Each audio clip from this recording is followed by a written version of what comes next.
सुबह के समय जिले की डीएम सृष्टि मिश्रा सादे कपड़ों में अपनी छोटी बहन काव्या के साथ एक ऑटो रिक्शा में बैठकर मॉल में शॉपिंग करने जा रही थी। तभी रास्ते में एक चेक पोस्ट पर पुलिस ने ऑटो रिक्शा को रोक लिया। इंस्पेक्टर महेंद्र चौहान ने ऑटो चालक से कागजात की मांग की और कमी निकालते हुए रिश्वत की मांग शुरू कर दी। पुलिस इंस्पेक्टर ने कहा, तुम्हारे वाहन का इंश्योरेंस नहीं है, पोल्यूशन सर्टिफिकेट नहीं है, चालान तो कटेगा ही। ऑटो चालक हाथ जोड़कर बोला, साहब मुझसे गलती हो गई, कागज मेरे पास है लेकिन घर पर छूट गए हैं, मैं कल दिखा दूंगा, कृपया माफ कर दीजिए। इंस्पेक्टर महेंद्र चौहान ने सख्ती से कहा, नहीं चालान तो कटेगा, अगर चालान नहीं कटवाना चाहते तो आरआर 2000 दे। ये सुनकर डीएम सृष्टि मिश्रा चुपचाप पूरी घटना देख रही थी। ऑटो रिक्शा वाला विनम्रता से कहता है, साहब अभी तो मैं घर से निकला हूं, दिन की शुरुआत ही हुई है, मेरे पास पैसे नहीं है, अभी तक मैंने एक भी रुपया नहीं कमाया है, मैं आपको कहां से पैसा दूं। पुलिसकर्मी तंज कसते हुए जवाब देता है, तुमने कल तो कमाया होगा, वह पैसा कहां गया, उन्हीं पैसों में से दे दो। ऑटो चालक ने निराश स्वर में कहा, साहब वह पैसे तो कल ही खर्च हो गए, मेरे पास सच में पैसे नहीं है, आप मुझे माफ कर दीजिए, आगे से ऐसी गलती कभी नहीं करूंगा, मैं हमेशा अपने कागज साथ रखूंगा। इस पूरी बातचीत के दौरान डीएम सृष्टि मिश्रा जो ऑटो के पीछे बैठी थी चुपचाप सब कुछ देख और सुन रही थी। जब police inspector Mahendra Chauhan auto rickshaw वाले पर रोक डालते हुए कहा, अभी गरीब भिखारी तेरे पास आर्श 2000 नहीं है, किसी भी तरह से मुझे आर्श 2000 दे, नहीं तो तेरी ऑटो और रिक्शा को जब्त कर ली जाएगी। रिक्शा वाला बोला, सर मैंने क्या किया है जो मेरी ऑटो और रिक्शा आप जब्त करेंगे, मैंने कोई बड़ा अपराध किया है जो आप मेरा ऑटो रिक्शा को जब्त करेंगे। ये सुनते ही इंस्पेक्टर आग बबूला हो गया और उस ऑटो ड्राइवर को एक थप्पड़ जड़ दिया और बोला, मुझसे जवाब लड़ता है, तेरी इतनी औकात है। ये देखकर डीएम सृष्टि मिश्रा को गुस्सा आ गया। वह ऑटो से उतरकर उनके पास गई और उन्होंने पुलिस वाले से कहा, आपको इस ड्राइवर को थप्पड़ मारने का अधिकार किसने दिया, यह कोई तरीका है? ये भाई रोज मेहनत करके गाड़ी चलाता है, इसी कमाई से इसके घर का चूल्हा जलता है, अगर इससे कोई गलती हुई है तो आप इसे रिश्वत और थप्पड़ मारोगे और इसकी ऑटो को जब्त करोगे। ये कैसा कानून है? ये गरीब आदमी आपका पेट भरने नहीं आया बल्कि अपने घर का पेट पालने निकला है। उस समय डीएम सृष्टि मिश्रा पीले रंग सलवार सूट और चप्पल पहने हुए थी और साधारण कपड़ों में थी। वे अपनी बहन काव्या के लिए कपड़े खरीदने के लिए मॉल में जा रही थी। पुलिस वालों को लगा कि यह कोई आम आदमी है जो उनसे इस तरीके का सवाल जवाब कर रही है। सृष्टि की बात सुनकर सब इंस्पेक्टर महेंद्र चौहान और भड़क गया। उसने तीखे स्वर में कहा, तू मुझे सिखाएगी कि मुझे क्या करना चाहिए? बीच में बोलने किसने कहा? ज्यादा बकवास मत कर वरना तुझे भी हवालात दिखा दूंगा। मैं पुलिस हूँ, चाहूं तो अभी गिरफ्तार कर लूं। ज्यादा अकड़ मत दिखा, समझी? महेंद्र चौहान को बिल्कुल अंदाजा नहीं था कि जिससे वह इस लहजे में बात कर रहा है वह दरअसल एक डीएम अधिकारी है। सृष्टि ने शांत रहते हुए कहा, सर आप पुलिस वाले हैं तो क्या लोगों को लूटेंगे, गरीबों से जबरन रिश्वत लेंगे? ये जो आप कर रहे हैं ये ना सिर्फ गलत है बल्कि कानून के खिलाफ भी है। सृष्टि की बात सुनकर महेंद्र चौहान आपा खो बैठा। उसने गुस्से में सृष्टि को थप्पड़ मार दिया और बोला, तू मुझे कानून सिखाएगी? तुझे उसी वक्त से देख रहा हूं, बहुत ज्यादा बड़बड़ा रही है। तुझे लगता है कि तुझे मुझसे ज्यादा कानून आता है? ज्यादा गुस्सा मत दिला वरना तुझे और तेरी बहन काव्या दोनों को जेल में सड़ा दूंगा। चलो जल्दी ऑटो लेकर भागो यहां से। ऑटो चालक ये सब देखकर डर के मारे चुप था। वहीं सृष्टि ने अपने गुस्से को काबू में रखा। वह जानबूझकर अपनी पहचान उजागर नहीं कर रही थी क्योंकि वह देखना चाहती थी कि सब इंस्पेक्टर महेंद्र चौहान कितनी हद तक गिर सकता है। फिर वह ऑटो रिक्शा पर बैठी। कुछ देर बाद ऑटो ने उन्हें कपड़ों की मॉल पर उतार दिया। सृष्टि ने अपनी बहन काव्या को अंदर ले जाकर उसके लिए सुंदर सुंदर कपड़े खरीदे। बाहर से भले ही सृष्टि शांत दिखाई दे रही थी लेकिन मन ही मन उन्होंने ठान लिया था कि इस सब इंस्पेक्टर महेंद्र चौहान को सबक सिखाना ही होगा। कानून का मजाक उड़ाने वाले ऐसे अफसर थाने में रहने के लायक नहीं है। मॉल से लौटने के बाद सृष्टि ने सोच लिया कि क्यों ना थाने जाकर यह पता लगाया जाए कि वहां का माहौल कैसा है। आखिर महेंद्र चौहान वही काम करता है और अगर पूरा थाना ही भ्रष्टाचार में डूबा हुआ है तो सिस्टम को अंदर से साफ करना जरूरी है। अगले दिन सुबह सृष्टि ने अपनी असली पहचान छिपाते हुए एक आम लड़की का रूप धारण किया। उन्होंने लाल रंग का सलवार सूट पहना और सीधे थाने पहुंच गई। थाने में प्रवेश करते ही उनकी नजर सामने की कुर्सी पर बैठे इंस्पेक्टर सुरेश पांडे पर पड़ी। वह आराम से पंखा झलते हुए मोबाइल पर बात कर रहा था। सृष्टि सीधी उसके पास गई और बोली, सर मुझे एक रिपोर्ट लिखवानी है। सृष्टि कुछ और कहती, इससे पहले ही सुरेश पांडे ने उसे बीच में टोक दिया। किसकी रिपोर्ट लिखवानी है? तुझे पता नहीं, यहाँ रिपोर्ट लिखवाने की फीस आज 5,000 लगती है। पैसे लाए हैं क्या? अगर पैसे हैं तो बोल, वरना फौरन दफा हो जा। ये सुनकर सृष्टि की आंखें गुस्से से लाल हो गई। वह हैरान थी कि इस थाने में खुलेआम भ्रष्टाचार हो रहा है और जिले की डीएम अधिकारी होने के बावजूद उन्हें अब तक इसकी भनक तक नहीं लगी। सृष्टि ने गहरी सांस ली और सख्त स्वर में कहा, सर आप हमसे रिश्वत क्यों मांग रहे हैं? रिपोर्ट लिखवाने के लिए कोई शुल्क नहीं लगता। ये जो आप कर रहे हैं ना सिर्फ गलत है बल्कि कानून के खिलाफ भी है। ये सुनकर सुरेश पांडे भड़क उठा और बोला, क्या कहा तूने? मैं गलत कर रहा हूं? तुझे मुझसे ज्यादा कानून आता है। ज्यादा बकवास मत कर वरना अभी तुझे अंदर करवा दूंगा। सृष्टि समझ चुकी थी कि यह इंस्पेक्टर भी उसी रास्ते पर है जिस रास्ते पर महेंद्र चौहान था। उन्होंने शांत रहते हुए पूछा, आपके थाने का सब इंस्पेक्टर महेंद्र चौहान कहाँ है? सुरेश पांडे झल्ला कर बोला, क्यों, तुझे उससे क्या काम है? मुझसे सवाल मत कर, खुद जाकर बात कर ले। सृष्टि ने फिर कहा, सर आप रिपोर्ट लिखिए वरना मैं आपके खिलाफ एक्शन लूंगी। आप मुझे नहीं जानते कि मैं कौन हूं। ये सुनकर सुरेश जोर से हंसा और बोला, तू मुझे धमका रही है? तुझे देखकर तो लगता है या तो तू भिखारी है या कूड़ा कचरा उठाने वाली या फिर किसी घर में झाड़ू पोछा करने वाली होगी। यहाँ रिपोर्ट नहीं लिखी जाएगी। अब निकल जा वरना धक्के मारकर बाहर फेंकवा दूंगा। सृष्टि ने खुद को कंट्रोल किया।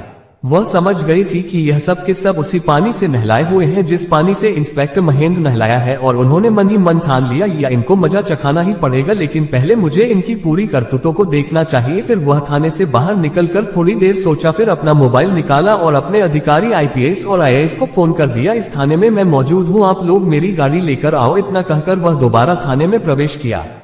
जैसे ही सुरेश ने उसे देखा वह गरजते हुए बोला, ये लड़की फिर से आ गई। तुझे समझ में नहीं आता? चल तुझे सबक सिखाता हूं। अब तो लगता है तुझे जेल में डालना ही पड़ेगा, सुरेश पांडे ने गुस्से से कहा। सृष्टि ने बिना घबराए धीमी मगर स्पष्ट आवाज में जवाब दिया, सर मुझे सिर्फ रिपोर्ट लिखवानी है। आप रिपोर्ट दर्ज कीजिए। अगर आप ही जनता के साथ ऐसा बर्ताव करेंगे तो हम न्याय की उम्मीद किससे करेंगे? मगर पांडे फिर वही रट दोहराने लगा, मैंने कहा ना रिपोर्ट लिखवानी है तो और 5,000 निकालो। बिना पैसे यहाँ कुछ नहीं होगा। बार बार परेशान मत कर वरना धक्के मारकर बाहर फेंक दूंगा। सृष्टि मन ही मन सोच रही थी, कितने नीचे गिर चुके हैं ये लोग। इन्हें इतना भी नहीं मालूम कि किसी महिला से कैसे बात की जाती है। वह हल्की मुस्कान के साथ बोली, देखिए सर, आप रिश्वत क्यों मांग रहे हैं? कानून में कहीं नहीं लिखा कि रिपोर्ट दर्ज करने के लिए जनता से पैसे लिए जाए। आप साफ साफ कानून तोड़ रहे हैं। अगर आपने रिपोर्ट दर्ज नहीं की तो मैं आपके खिलाफ सख्त कार्यवाही करूंगी। आप खुद को बड़ा अधिकारी समझते हैं, लेकिन आपको अंदाजा भी नहीं कि आपके साथ आगे क्या होने वाला है। यह सुनकर पांडे बुरी तरह तिलमिला गया। उसने 2 सिपाहियों को इशारा करते हुए आदेश दिया, इस लड़की को बाहर निकालो और सबक सिखाओ। यह ऐसे नहीं जाएगी। दोनों सिपाही सृष्टि की ओर बढ़े ही थे हाथ पकड़ने को कि तभी थाने के दरवाजे से कड़क आवाज गूंजी, रुको। सबकी नजरें दरवाजे की तरफ घूम गई और वहां खड़े देखकर सभी दंग रह गए। अंदर आ चुके थे आईएएस और आईपीएस अफसरों का दल जो डीएम सृष्टि को बुलाने आया था। उनके पीछे कुछ और वरिष्ठ पुलिस अधिकारी भी थे। उनमें से एक ने गुस्से में सुरेश पांडे पर नजर डालते हुए कहा, बेहुदे इंस्पेक्टर ये क्या कर रहे हो? तुम्हारी अब भी इसी वक्त वर्दी उतर जाएगी और जिंदगी भर जेल में सड़ोगे। ये सुनते ही पांडे के हाथ पांव कांपने लगे, माथे से पसीना टपकने लगा। हकलाते हुए उसने सफाई देनी चाहिए, साहब ये लड़की। लेकिन इससे पहले कि वह बात पूरी करता सृष्टि आगे बढ़ी।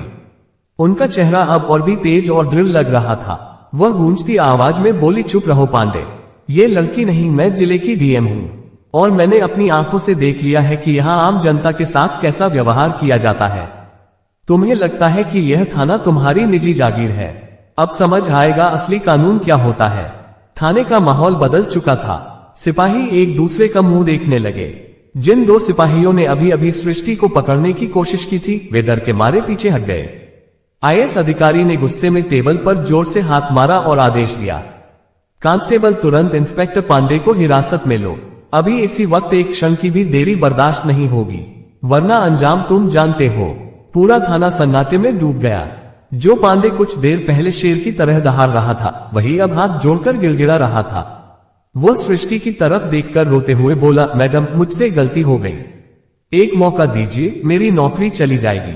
लेकिन सृष्टि की आंखों में जरा भी नरमी नहीं थी। उन्होंने ठंडे और कठोर स्वर में कहा, गलती तब गलती होती है जब वह एक बार हो।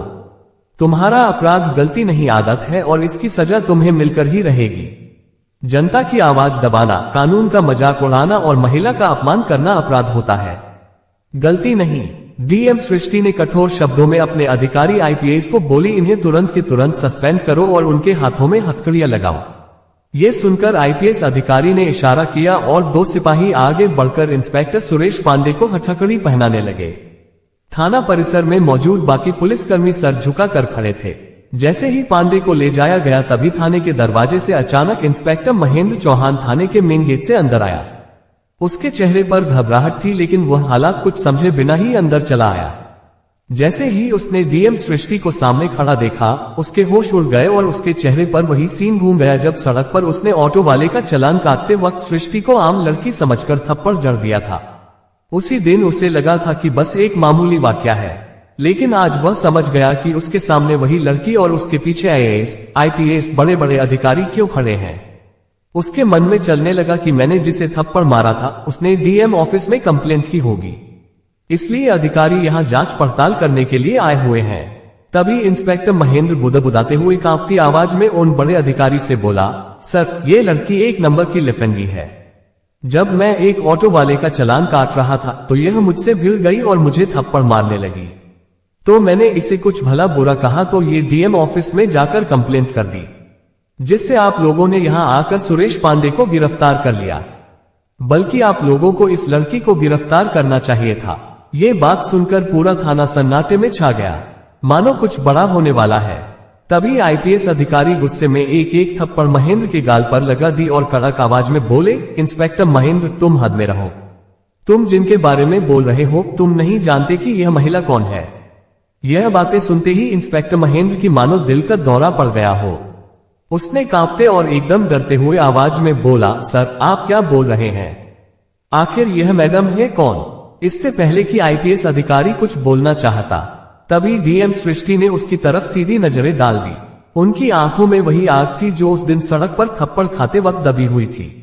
डीएम सृष्टि तेज और गंभीर स्वर में बोली, याद है वही थप्पड़ आज तुम्हें अपनी पूरी जिंदगी पर भारी पड़ने वाला है। इंस्पेक्टर महेंद्र, उस दिन तुमने सोचा होगा कि एक आम लड़की को नीचा दिखाकर तुम जीत गए, लेकिन असलियत यह है कि उस थप्पड़ ने मेरी आत्मा को नहीं बल्कि तुम्हारे पूरे सिस्टम की गंदगी को उजागर कर दिया। तुमने सिर्फ मुझे नहीं मारा था बल्कि उस जनता की आवाज को मारा था जो तुमसे न्याय की उम्मीद करती है। थाने के भीतर ऐसा सन्नाटा पसर गया मानो किसी ने सबकी आवाज छीन ली हो। महेंद्र का चेहरा पल भर में फीका पड़ गया था, होठ कांप रहे थे पर आवाज जैसे गले में ही अटक गई। तभी सृष्टि ने गंभीर स्वर में कहा, आज मैं सिर्फ डीएम बनकर नहीं आई हूं, बल्कि उन तमाम लोगों की तरफ से खड़ी हूं जिन्हें तुम्हारे जैसे अफसर हर जगह बेइज्जत करते हैं, चाहे सड़क पर हो, थाने में या दफ्तर में।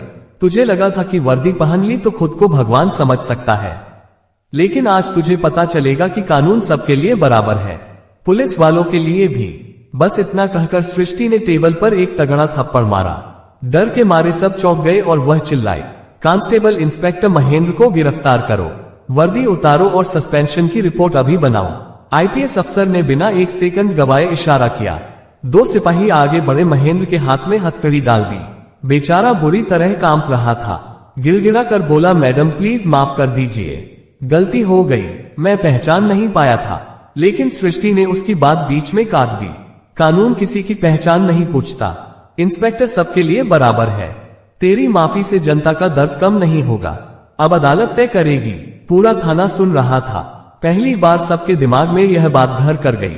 अब इस जिले में जो भी जनता पर जुल्म करेगा उसकी जगह सिर्फ सलाखों के पीछे है। सुरेश पांडे और महेंद्र को हथकड़ी पहनाकर बाहर लाया गया तो बाहर खड़ी भीड़ में हलचल मच गई। लोग एक दूसरे से फुसफुसाने लगे। यकीन ही नहीं हो रहा था जिले के 2 बड़े अफसर आज कानून में फंसे बैठे हैं। आईपीएस अफसर ने मीडिया को साफ साफ बोल दिया, अब से इस जिले में दादागिरी नहीं, कानून चलेगा। चाहे पुलिस वाला हो, नेता हो या आम आदमी, गलती करेगा तो सजा मिलेगी।